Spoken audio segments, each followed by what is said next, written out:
Hello, everyone, and welcome to the HUD webinar, Submitting Your CoC System Performance Measures Report in HDX. My name is Julia Brown, and I'm with ACT Associates. I'm joined today by our presenters, William Snow from the SNAPS office, and Tracy Giolano, my colleague at ACT Associates. There are lots of participants on this call today, so we're just going to go ahead and automatically mute everyone's phone lines. But if you have questions throughout the webinar, please feel free to type them in the Q&A box in the WebEx interface. This webinar will run for about an hour, but we'll also make sure there's plenty of time at the end of our presentation for questions.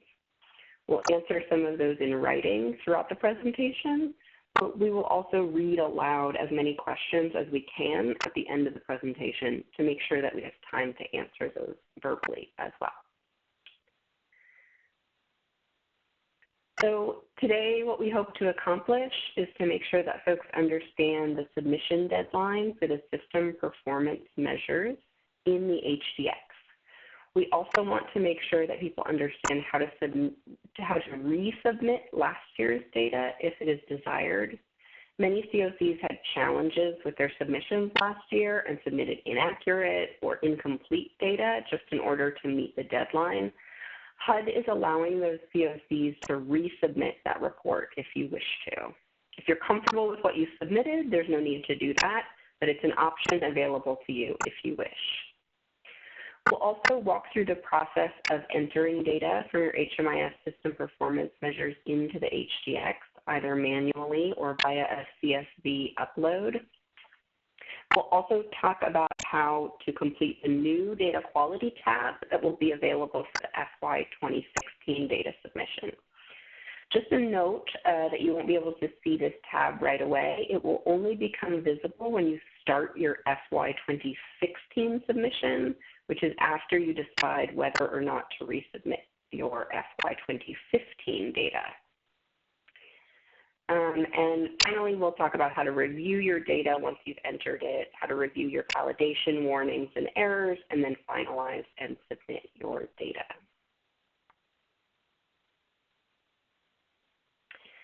Before we dive in, I want to make sure folks are aware of a few acronyms we'll use throughout the presentation. Sys PM is how we refer to the System Performance Measures module in the HDX. HMIS, of course, is the Homeless Management Information System. That's specific to your CoC. The HDX is where you submit your HIC, PIT, AHAR, and System Performance Measures data, and that stands for the Homelessness Data Exchange. We'll also refer to the PIT count in this conversation, and that, of course, refers to your point-in-time count. So now I'm going to turn this over to William Snow from the HUD SNAPS office. He's going to talk to us about the background of the system performance measures and the HUD requirements. William? I want to thank everyone for being on the call today as well. System performance is clearly a really important topic, and we know that you're in the thick of it. We're excited to see all of the very diverse things you guys are working on. Lately, I've been looking at community dashboards that have been made publicly available. I'm really excited about that. Great to see communities posting their data, holding people accountable for their data, and letting everyone see what's going on. And we encourage continued innovation in that regard. We want you to help use the data in a way that ends homelessness. And for all of the things we do, we never want to lose sight of that core goal. The reason why we're doing it is not to fulfill a reporting requirement or to do what HUD says, even though at the heart of it you may feel that way. It's about serving homeless people. And system performance is a fantastic way of accomplishing that. When we dig down into the weeds and look at how long people are remaining homeless or whether or not they're returning to homeless situations, who's coming into the system, who's going out, where are they going. These things will tell you how your system is working now and what things you need to do to continue to improve. So you can continue to expect that we will emphasize it, not just in the competition, but in just about everything we do. So I would strongly encourage communities to continue to invest time and resources in understanding system performance and doing what they can to apply it. And that means not only the layers that HUD is given, but also the layers that are required at the project level or at the subpopulation level, or various types of analyses that you need to do locally that HUD hasn't given you tools to do per se, but you have the ability to drill down as far as you need to go. And I think that actually is the heart of system performance. It's taking that snapshot and then drilling further to find out how you can improve. We will continue to have this part of our Continuum of Care program competitions. It's in there now. It will be in there in the future, and it will have continuing strength and focus in the future. So you can continue to expect to see greater competition associated with performance. Last year, we looked primarily at what continuums submitted in terms of did they get something into HDX. That's going to slowly shift away to us expecting you to have more on the data side itself. That being said, we know that we're still in a period of transition. We know that it's going to take a little bit of time for communities to have the type of data quality they need to really assess what's going on, and we will try to reflect that in our Notice of Funding Availabilities, or our NOFAs. You'll have to look each year to see how much emphasis is placed on performance, but again, it should come as no surprise that in the future years, it will only gain more importance in terms of funding and competition. So, a few things. Let's go to the next slide, please. We definitely have a timeline here, and this is one of the things we do look at in the competition. Do you submit your data? Have you submitted it on time? We, this year, are opening it next week, and it will be open until May 31st at 7:59 p.m. Eastern Time. We look forward to seeing the data. We look forward to analyzing what information you have there. Something that we're happy about that many people have asked to be able to do is the ability to submit FY 2015 data. We'll talk more about that during the presentation, but that's something we know a lot of folks have been interested in updating the data they submitted in the past, and we absolutely will leave room to do that.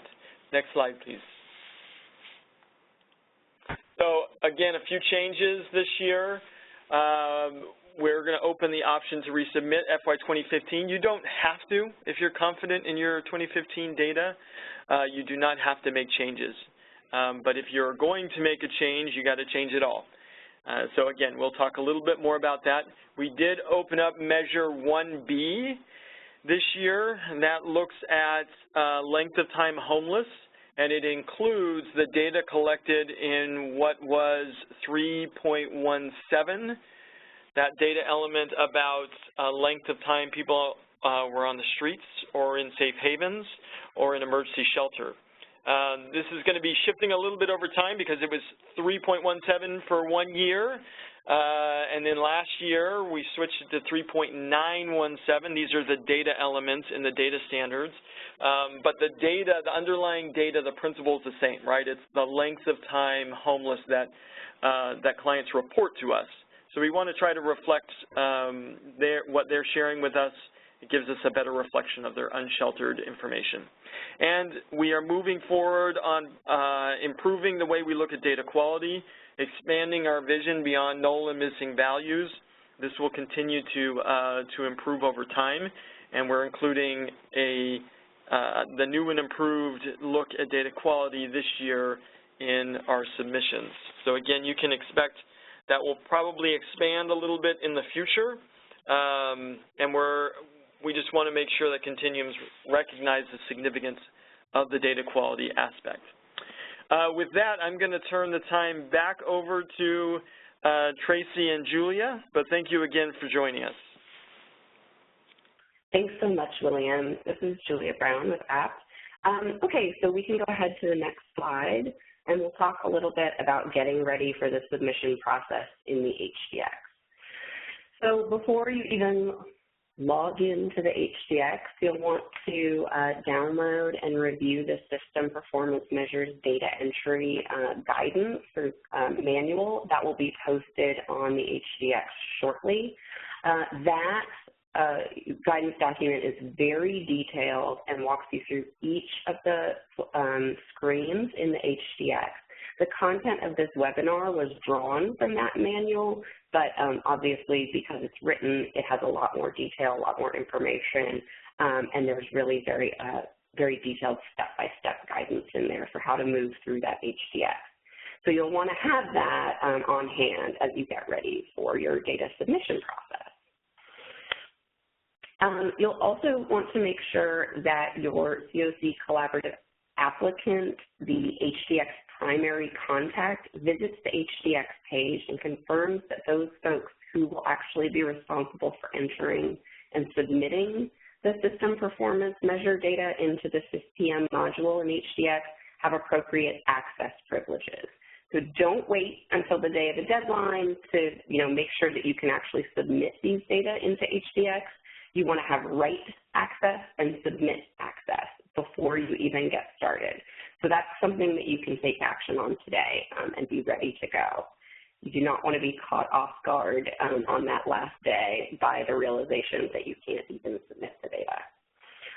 The detailed instructions for creating an HDX account, adding users, removing users, and getting that HDX primary contact to provide read, write, and submit privileges in HDX, all of that information can be found in the data entry guidance document that will be posted on the HUD Exchange shortly. This is also the same information, the same process as is used for the HIC and for the PIT and for ACAR. So there's lots of guidance out there about how to go ahead and add a user to HDX and make them, give them submit access. The next step you'll need to take before you actually log into the HDX is to generate the report from your HMIS. So you'll want to make sure that your data are clean, that you've done all of your sort of monthly or regular data cleaning processes, and you run your system performance report. We acknowledge that there's challenges because what you're going to be doing is, doing some cleaning, running the report, checking the report, kind of going back and forth, maybe checking with your vendor to confirm that if you had any programming issues last year, that those have been resolved by now.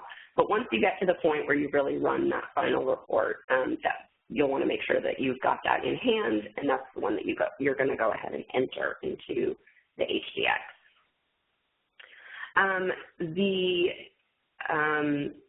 If you have decided, or if you do decide after this webinar that you want to resubmit your data, as William mentioned, HUD has made that an opportunity that you can have this year to resubmit your data.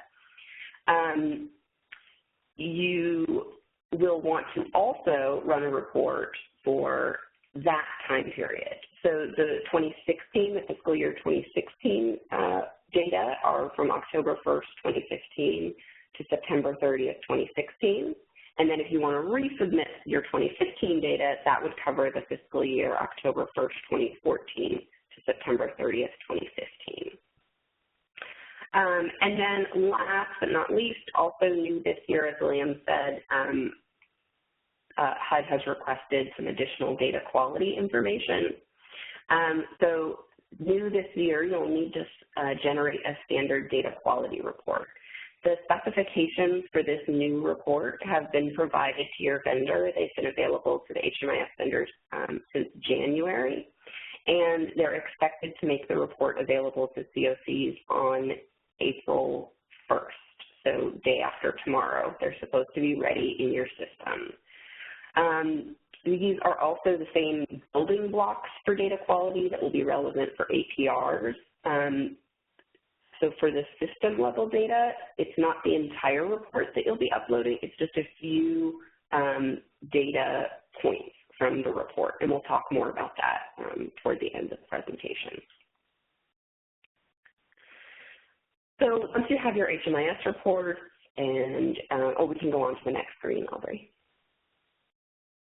So once you have those reports in hand, you've got your login, you're all ready to go. There are basically two ways that you can access the System Performance Measures module, or the Sys PM module in the HDX to enter the data. You can either access it from the dashboard by clicking on the View Sys PM link in the bottom right corner of the Sys PM box. So if you look at that dashboard, the box has a way to access it. Or you can just go across the top, they're also circled in red, and click on the Sys PM tab, and that will bring you over to the Sys PM main page. So once we do that, Aubrey, you can go on to the next slide. Once we do that, the first step in the actual submission process is to choose whether or not to resubmit the fiscal year 2015 System Performance Measures data. As William said, you kind of basically have to overwrite your whole 2015 data that you submitted last year if you choose to submit this data, and you have to do this before you submit your 2016 data. So this is definitely step one. You're going to need to make a decision. So the way you do this, you'll click on the blue New Report button, kind of in the top left corner of this screen. You can see it there highlighted in red. This is on the Reports tab of the Sys PM module. This is what you should automatically be defaulted to when you choose to navigate to the System Performance Measures tab. But if it's on any of the other tabs there across the top of the screen, like Measure 1 or 2, navigate back to the Reports tab, and that's where you'll click the New Report button. Once you get to that once you click on that New Report button, Aubrey, you can go on to the next slide. You'll be faced with a new screen this year, and this is where you're going to make this choice.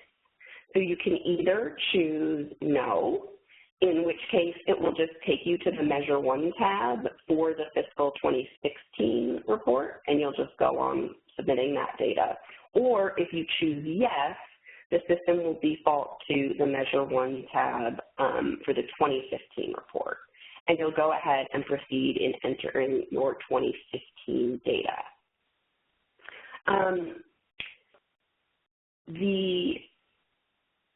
If you do choose to submit to replace the old 2015 data, you have to completely replace it.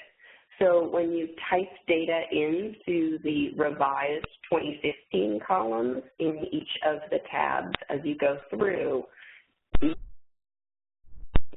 data that you submitted last time won't carry over. It will be overridden by a blank.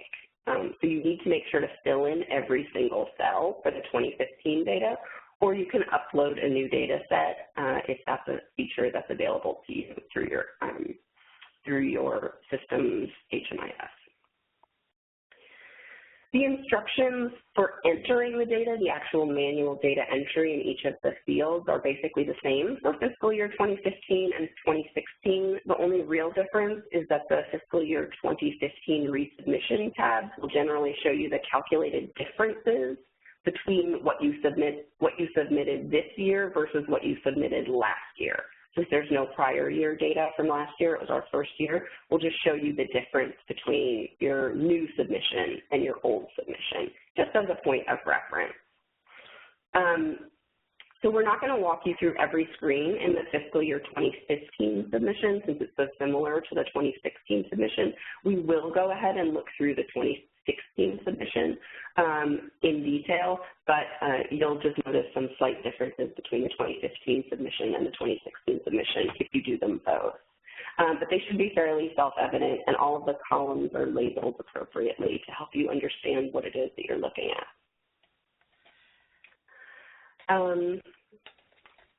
Okay, so once you complete your fiscal year 2015 data entry or your upload, depending on how you enter it, and you add notes, if you get any warning messages, you can then go ahead and submit the fiscal year 2015 data, which is on the Report Status tab, which we'll talk through when we get to the full submission process. But after you submit the report, then you would return to that Reports tab, the first tab, and click New Report again, and then you'll be taken to the Measure 1 submission for the 2016, the current year report. So basically, you can go through the whole process for 2015 and then start over again, and the system will allow you to enter the 2016 report. So once you click New Report and you open, after that fiscal year 2015 submission, once you click New Report again, and it takes you to Measure 1 for the fiscal year 2016 report, you will be taken to a screen that will allow you to actually enter those data. Okay, so Tracy is going to walk through the process of importing the data through the HDX, and then we will go ahead and talk more about the individual measures and the actual manual data entry process of those measures. Tracy? Awesome. Thanks, Julia. And I saw a bunch of questions come through about the APR and system performance measures. And so for those of you who are sort of sitting there going, I'm not sure I understand, please note that the APR, or the Annual Progress Report, is a completely separate report than the System Performance Measures report. And we can talk more about that later, but I want to just get that on the table. So here we go. There are two ways to enter data, and if your vendor offers that functionality, you can actually upload your system performance measure data in the CSV format. The CSV System Performance Measure Schema can be found under the HMIS XML CSV Schema link, which is located on the home page of the HDX. So to import your CSV data, just navigate to the Import tab on the gray toolbar. Select the CSV file option, then select the CSV file from the folder that contains your data and just upload the file. And next slide, Aubrey. So when the data is actually successfully imported, the screen will display a green box indicating that the data has been validated and that you can save the data into the HDX. Then click on the Save to HDX button. And we can I'm going to move through these quickly because I want to give Julia time to go over the new data quality screens. The next one is about unsuccessful imports. So data that can't be imported due to errors will be indicated on the screen with a red box, showing that there has been an error and you will not be able to submit the data into the module. The data validation box will show you the fields that contain the errors and a description of what the error is. So next slide, please. So now we're going to quickly go through how do I navigate through the module. And note that if you prefer to manually enter your data, that's okay. We're going to quickly go through each tab of the module to show you where to do the manual entry. If you have uploaded your data, you also will want to look at each of the screens to check that your import imported correctly.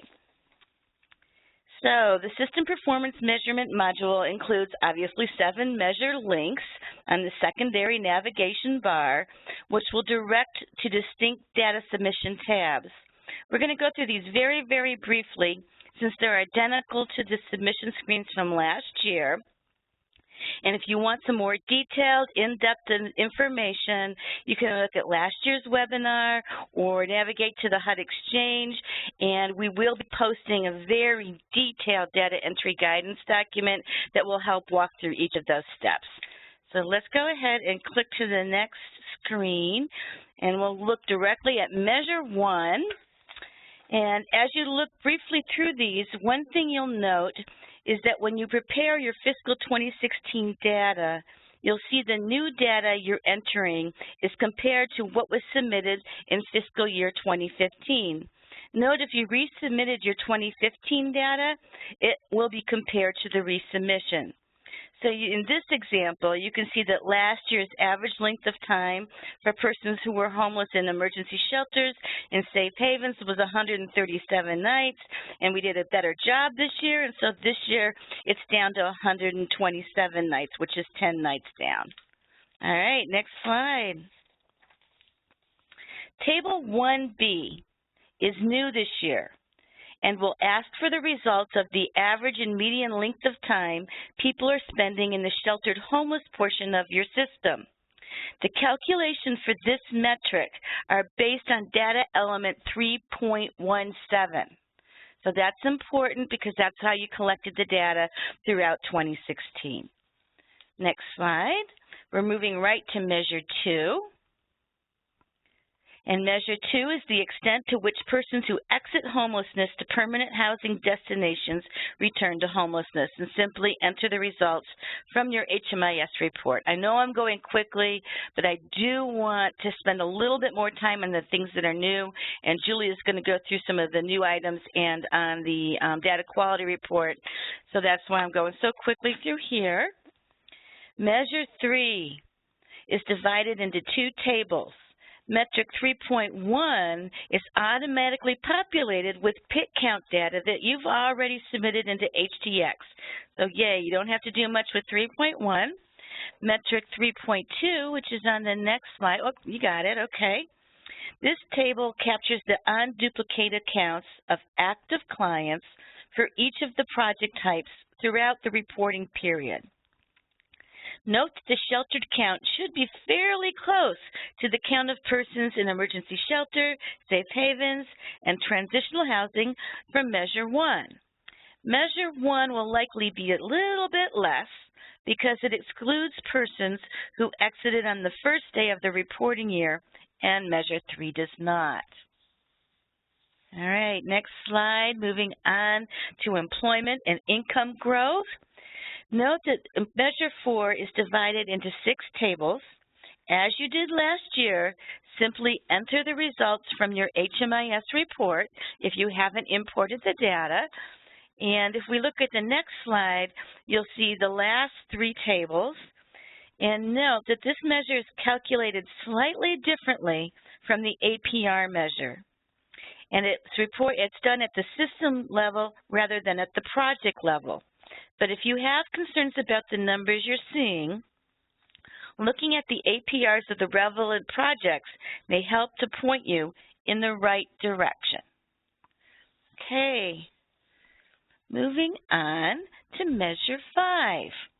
Measure 5 is the number of persons who become homeless for the first time, including in Measure 5.2 and excluding in Measure 5.1 those who are entering permanent housing during the reporting period.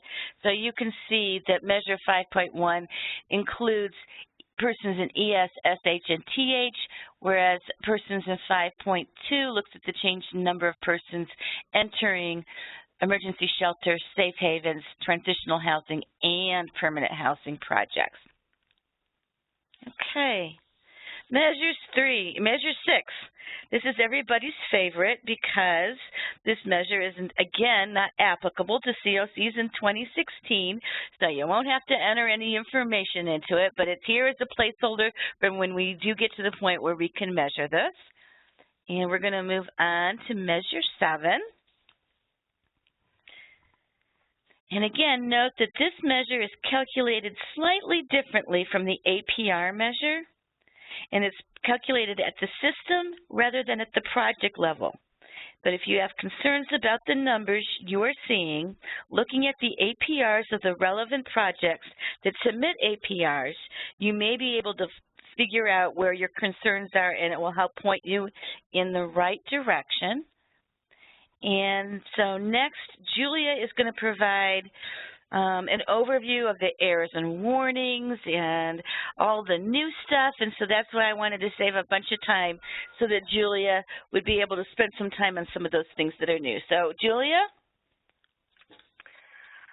Great. Thanks so much, Tracy. Yeah, so once you use all of those actual individual measure tabs to enter your data, or if you uploaded your data, you'll still use those to actually check through the import. You'll need to address any validation errors or warnings that pop up. So Aubrey, can you go to the next slide? The module contains validation errors and warnings for the purpose of helping you identify and address inconsistencies in your system performance measures data. So the warnings will appear once you enter the data and then click the Save button at the top of the screen. You will see them pop up. They'll be displayed on each sub-tab that you have a warning or an error. and they'll pop up as a little window, like what's shown here on the screen, and the font will turn red for any fields in which you have an error. The warning or the error will pop up in the window and explain to you what the problem is, and you can close them or hide them using any of the functionalities that are shown on the screen. But if they are errors, you will not be able to submit your data until you resolve those. So last year we only had warnings in the system, and that meant that you could submit data even if you had logical inconsistencies. And part of the reason for this was that a lot of folks kind of considered last year to be a test year, and vendors were still having some challenges with the programming. So there were still things that could potentially appear in your report that might be logical impossibilities. So for example, if you submitted, if you reported that more people achieved the measure than were even in the universe for that measure. So last year, folks were allowed to submit even with these impossibilities, but this year, most of those have been changed over to errors, which means that you cannot submit the data until those errors are resolved. By and large, these are really common sense error checks that you probably have already done after you printed the system performance measures from your HMIS. You would probably just look at them and note, hey, we can't possibly have more people achieve a measure than are even in the measure. So that's something where you're going to need to go back to your vendor and talk about what the programming issue might be that is causing more people to appear in the numerator than in the denominator. Okay, so if you receive one of those errors, you're going to need to correct those data before you can submit. You can correct data at any time. You can go back to any of the tabs at any time during the process of entering it until you click submit on the whole report. It's all just available to you to go back and forth. So you can type test data in if you want to see what the warnings and errors look like. You can change that out with your accurate information. You can do pretty much whatever you want in the system until you click submit, and then that's the actual official submission to HUD. So if you receive an error, you'll want to go talk to your vendor, and you might need to log back in and correct those data before you can submit. If you get a validation warning, then that you can still submit. It just might be a flag of something that might be a sort of a possible problem, but isn't necessarily an impossibility. So if you receive a warning, you'll want to leave a note of explanation for each validation warning received in the field that you received it. So you just click on the field with the warning, and you can type a note in the notes field. You'll just want to make sure to click that Save Notes button down at the bottom so it actually saves to the system. If you want to see all of your warnings in one place, there are a number of ways to do that.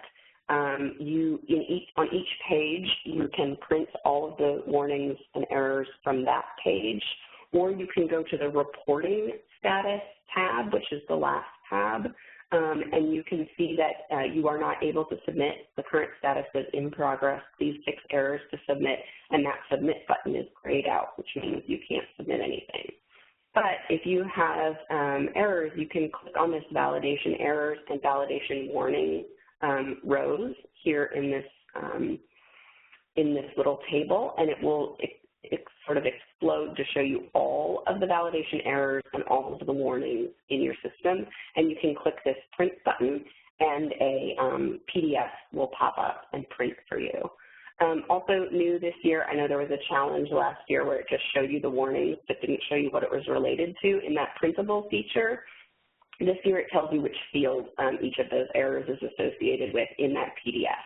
So that's something you can print off, and like if you want to have a conversation with your vendor about the particular issues, you can show them point specifically to where the problems are and have them all in one place. Another thing you can do with this screen is click Fix This for each of these errors, and it will pop you right back to the screen where the problem is. Okay. Also new this year, as we've talked about, is this data quality tab. So this is step 4, and as Tracy said, we're going to spend quite a bit of time talking about this because it is new and it's kind of one of the more complex things that we have on our agenda today. So in the FY 2016 submission, you will see a new tab after measures 1 through 7. There will be a new tab that says data quality. So you'll need to click on that tab and fill in the data that are requested there. One of the pieces of data that are requested is the bed coverage rate for each of the relevant project types. So there are going to be 5 clusters of project types that are relevant to the system performance measures. Those are ES and SH combined together, transitional housing, permanent supportive housing and other permanent housing combined together, rapid rehousing, and then street outreach. So each of those 5 buckets represents a group of projects about which the system performance measures pull data. And the reason that you want to understand the bed coverage rates for each of these is that it gives context to the actual submission that you've made.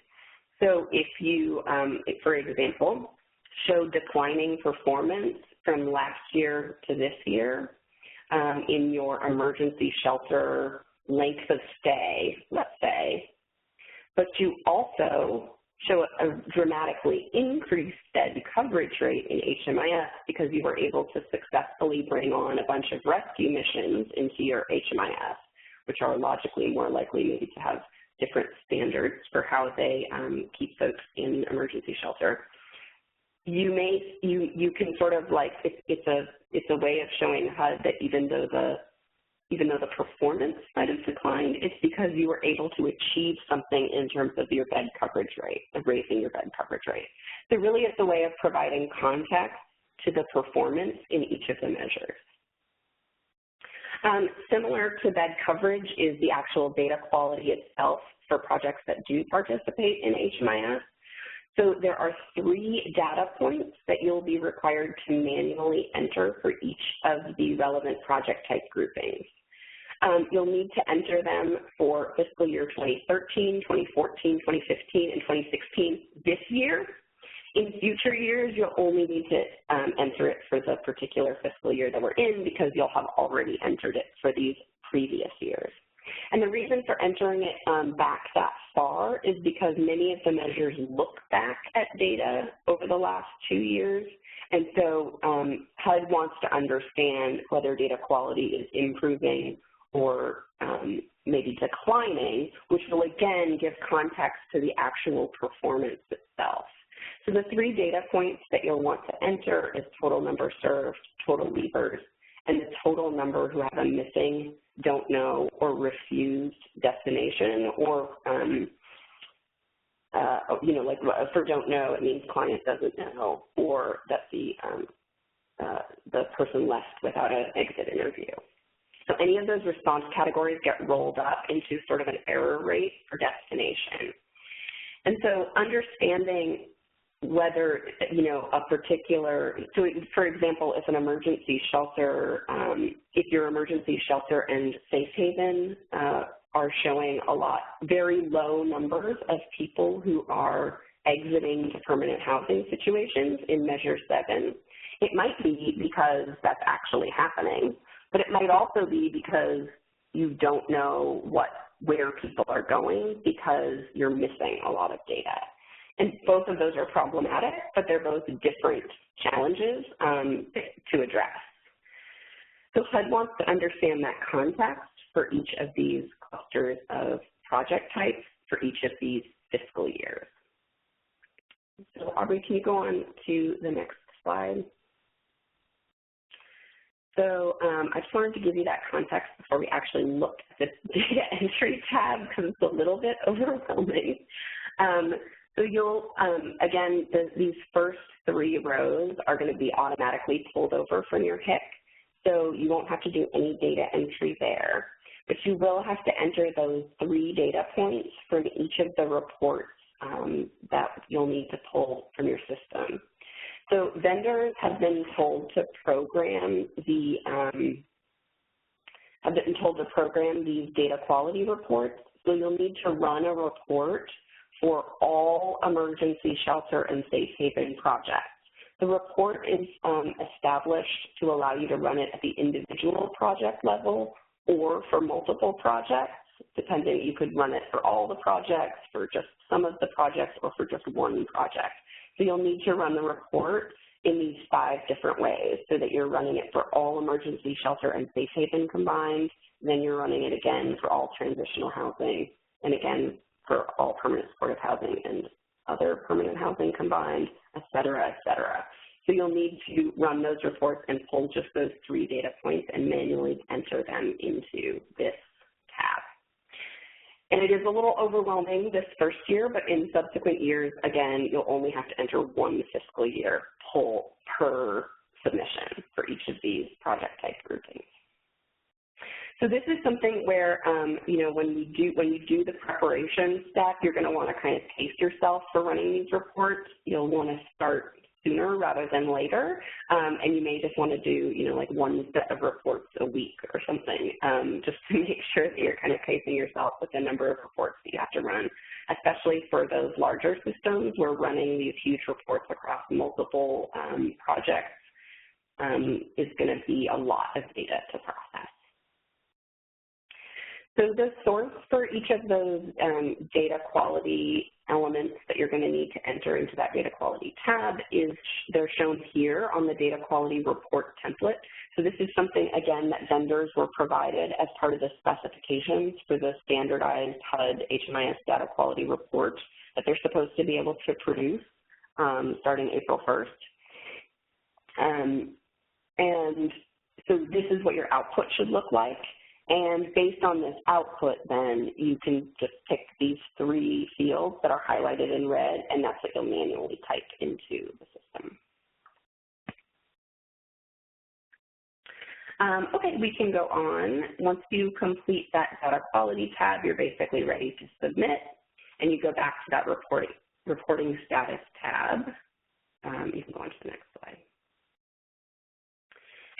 The reporting status tab here at the end, and as long as your submit data button is blue, which would mean that you've resolved all your validation errors and you have the appropriate submission rights, you can go ahead and click submit. And that will officially provide the data to HUD.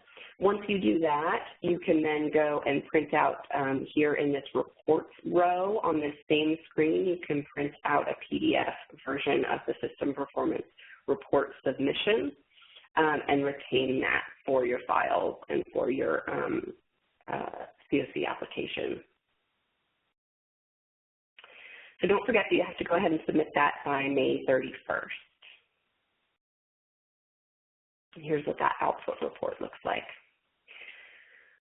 Okay, so in summary, you can move on to the next couple of slides, Aubrey.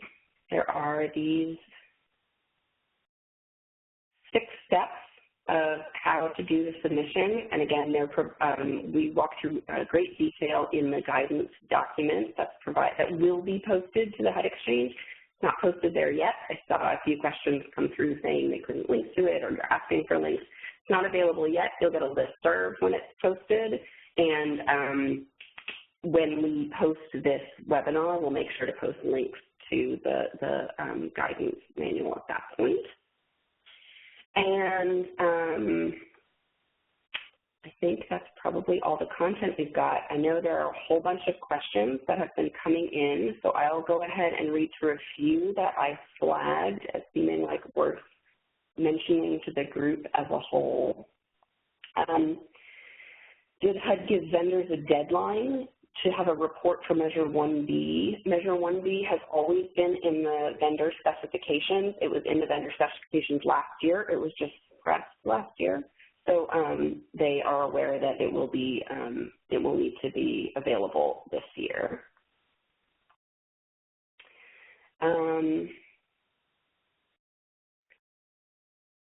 My vendor isn't making the new data quality reports available until 4/1, which won't give us much time to troubleshoot them. Will the data quality reports be used in scoring in any way? So yeah, the deadline actually for vendors was 4/1, which is probably when pretty much all of them will be making it available, or the following Monday for those folks who don't have maintain weekend hours. William, did you want to talk a little bit about the scoring piece at all? Sure. So obviously I'm limited in what I can say. We can't give anybody specific direction about what we will do absent the publication of a NOFA.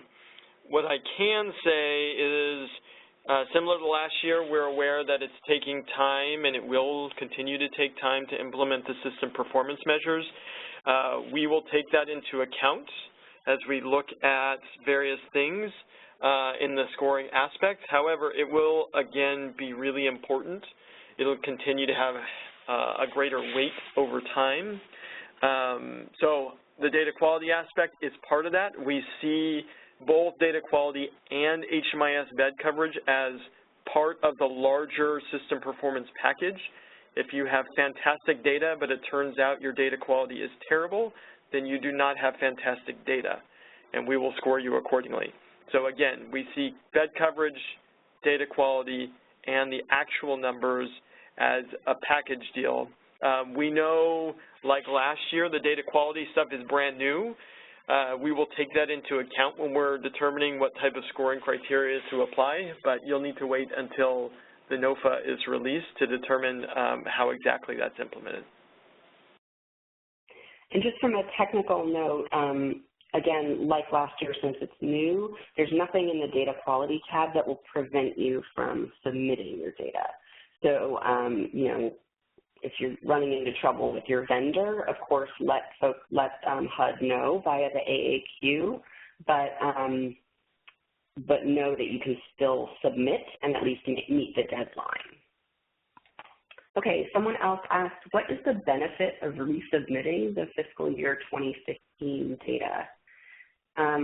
So that's a great question because if you have that question, you probably had a wonderful experience last year of submitting your FY 2015 data and everything's fine. You probably don't need to resubmit it. For those folks who had way more challenges, for example, their vendor wasn't able to complete the programming in time, or they discovered errors that their vendor wasn't able to solve in time, those folks had quite a few challenges, and some folks were forced to submit their data, you know, in order to meet the deadline without having fully resolved some of those programming issues. So assuming that progress has been made between last submission and this year, that's what the benefit would be. If you were forced to submit data that you felt was not an accurate reflection of your community and it's since been resolved, then you would want to go ahead and resubmit those data. But that's a great question. Someone asked if you can resubmit using the CSV upload. Yes, both the resubmission and the current year submission can be uploaded in a CSV format. There will be an additional question that gets asked during the upload process to indicate that it's a resubmission and would overwrite your existing 2015 data.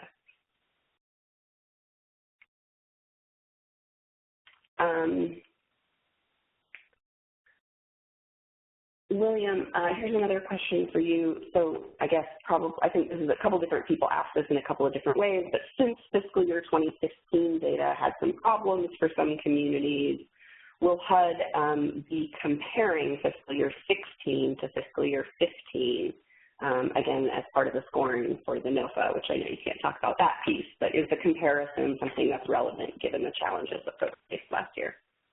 Yeah, so it is a statutory requirement that we look at, we make comparisons. So again, I don't know what the final determination on the NOFA will be, but we do anticipate there will likely be some sort of comparison. Again, we're going to take all this into account, recognizing this is really the second year of running the data. Of course, it's going to have data quality issues. If we do the comparison and you resubmit 15 data, we are going to totally ignore your previously submitted data. We will only look at what's submitted at the time of this new submission if you wanted new 15 data submitted. But yes, if you can anticipate, if not this year, at least in future years we will compare, but I believe it is the current intent to start the comparisons from year to year.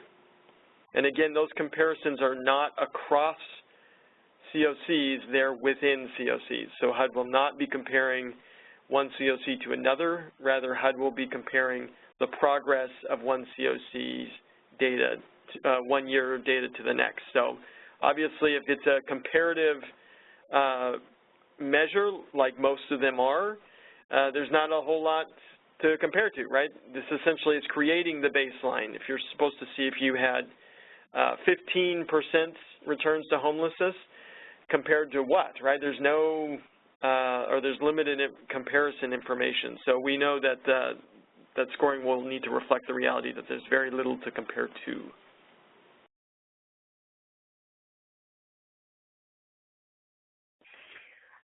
Folks have several different questions about the CSV upload.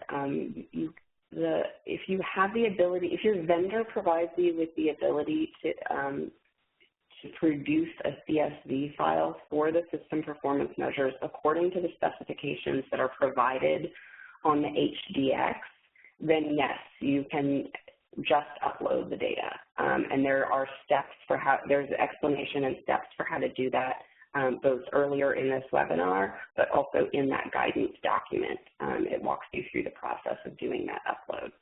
You will still, however, need to go through each of the tabs for each of the measures to confirm that the date the upload looks correct, and then also to see if there are any warnings or errors associated with the data that you uploaded, in which case you might need to enter some comments or notes or re-upload the file, depending on the severity of the problem.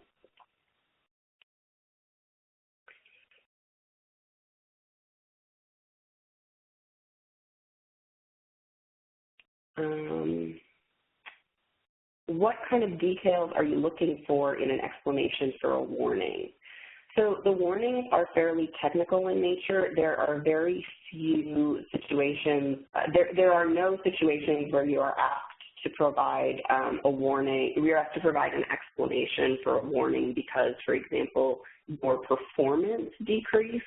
The warnings and errors are all based on logical problems. So, for example, if one number is larger than another number that it shouldn't be, I mean, just technically it's an impossibility, that's where you're going to see those errors and warnings. However, you may also, and folks do this and did this last year quite a bit, you may also use the notes feature to enter whatever information you want.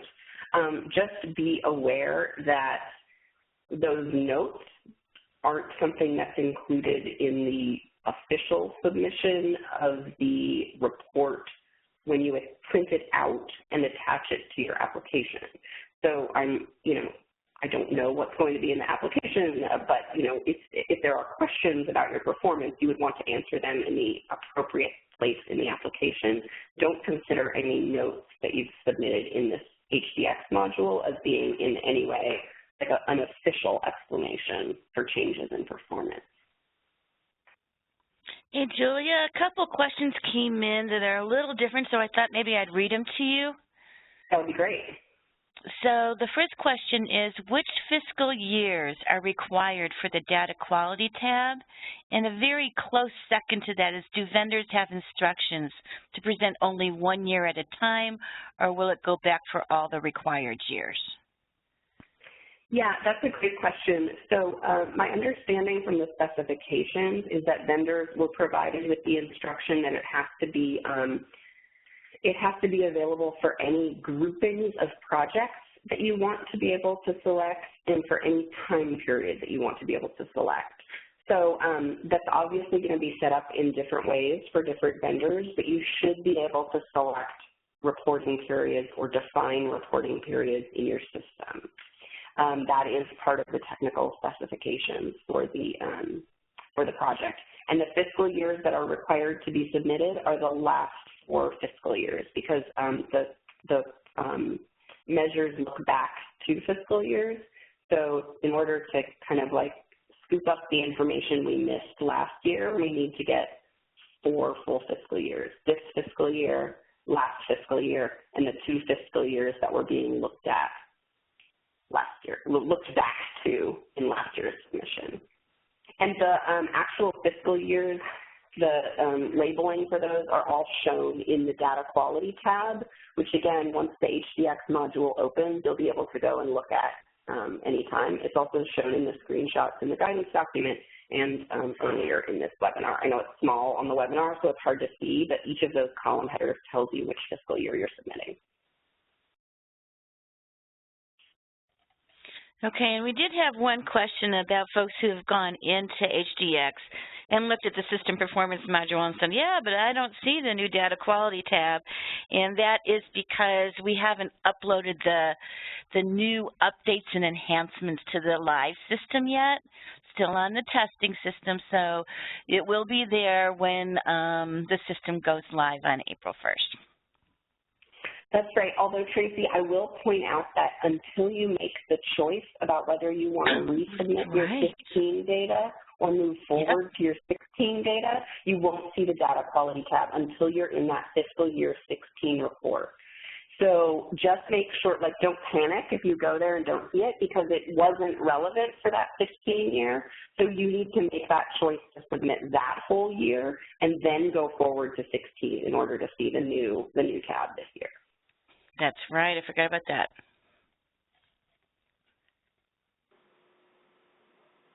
Okay. I'm just scanning through the questions that were submitted. Are there any other ones, Tracy, that you saw? Trying to pick out the good, the ones that are kind of new. Here's a question about the data quality report that I think is actually a little broader. So someone asked, for the data quality report, are the projects that are to be looked at only those that are funded by the COC, or are they supposed to include any projects of that particular type? The questioner asked specifically about rapid rehousing, but in all cases, the system performance measures, well, not in all cases, because measure 4 is different, but in most cases, the system performance measures look at the entire system. So all projects of that project type, regardless of the funding source, need to be included in the measure, both for the actual measure's performance and for the data quality related to that measure. The only exception is measure 4, which looks at the COC program-funded projects only, and in that case, the data quality will kind of get rolled up in other. The data quality will be slightly different, but had decided that for simplicity's sake for this year, just to collect data quality for all projects of that project type. Okay, and there's some questions about printing and saving the reports from HDX. And certainly, if I were you, I would want to export the reports and save them in a folder so that you can easily get to them. But of course, you can go back as far as you need to print reports if you've lost the report or something happened to your computer. But it's probably always a good practice to save and print and timestamp your submitted report just so that you have that on file.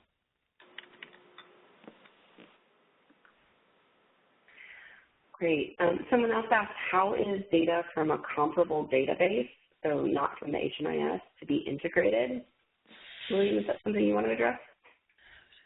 It's a good question. So right now, comparable databases or data from comparable databases are not included in the system performance measures. This is just because it's largely generated from HMIS at this point. That's something we certainly will be considering going forward. But as of right now, they are not included there.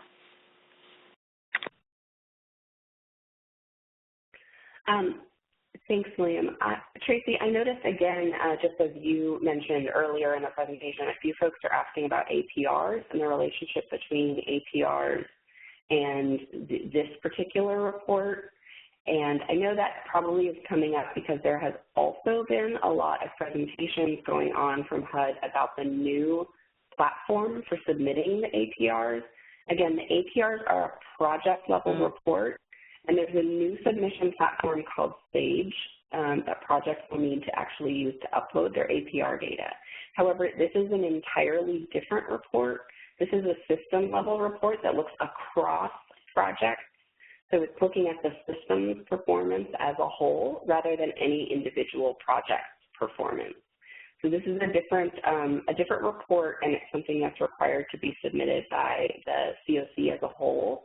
So generally speaking, it's like HMIS leads who are really working on this particular report, and the submission is via the HDX. So I just wanted to make that clarification. I hope that addresses most of the confusion about the APR questions and where the APRs are to be submitted. Okay. Now, I know that we haven't gotten to everybody's questions, so we're getting down to the end of our timeline here. Please go ahead and submit your questions through the HUD Exchange AAQ. Select the HDX option, so it'll come to the right people and get answered right away. So I'm sorry if we didn't get to everybody's question, but make sure you go ahead and do that. And Aubrey, if you go to the next slide. This shows the link of where the webinar will be posted and where the detailed guidance will be available. And it's just going through the new 508 compliance review and doing all the stuff that we have to do before it gets posted. But it will be posted there, and it's very detail-oriented. It will walk you through the steps. So, again, thank you very, very much for your attendance. Sorry about the confusion on how to be able to hear the audio. I hope we were able to figure that out, and have a great day, everybody.